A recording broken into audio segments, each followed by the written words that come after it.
Meal maker பிரிஞ்சி சாதம் செய்வது எப்படி?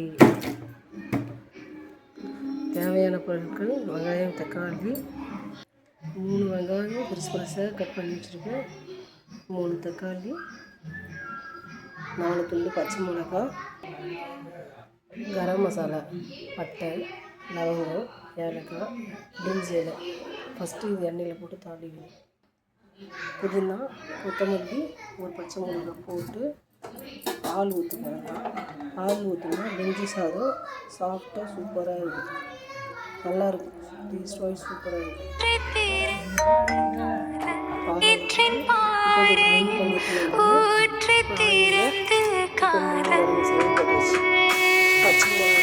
வெங்காயம் போட்டு ப்ரௌனிஷ் வரைக்கும் வதக்கணும். இன்னும் டிப்ஸ் என்னென்னா, ஆவியில் டேரெக்டாக பச்சை மிளகாய் முடிச்சு சேர்த்துருந்தாங்க. மேலே பட்டுச்சுன்னா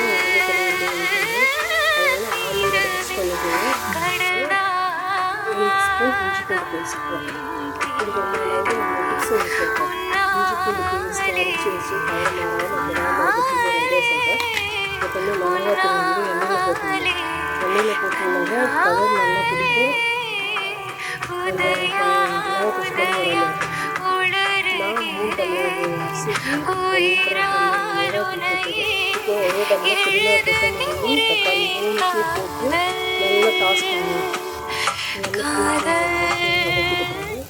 தேவைக்கு தயிர் ஊற்றிங்க.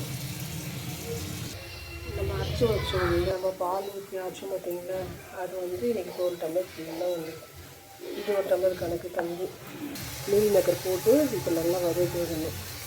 வதக்கி வச்சுட்டு அதுக்கப்புறம் நம்ம அரைச்சி வச்சுருக்கோம்ல, இதை ஊற்றிட்டு நல்லா டாஸ் பண்ணி கொஞ்சம் நேரம் நல்லா விடணும். குக்கர் மூடி வச்சு இப்போது தேவைக்கேற்ற உப்பு போட்டுட்டு எனக்கு கேசரி பவுடர் நான் போடுவேன். உங்களுக்கு நீங்கள் வேணும்னா போட்டுங்க. ஏன்னா அந்த கலர் தான் வந்து குஸ்கா மாதிரி இருக்கும். நான் கேசரி பவுட்ரு போட்டுட்டு நல்லா கலரி விட்டுட்டேன். இது நல்லா கொதிச்சு வந்த பிறகு அரிசி போடணும். அரிசி போட்டுட்டு நல்லா கலக்கி இப்போ வந்து கொதிக்க வந்துச்சா, இப்போ நம்ம டம் போட்டு மூடி வச்சுட்டு 2 விசில் போட்டுட்டு ஆஃப் பண்ணிக்கணும். ஃபைனலாக இப்படி இருக்கும் பிரிஞ்சி சாதம். எடுத்து கலரி காமிக்கிறேன்.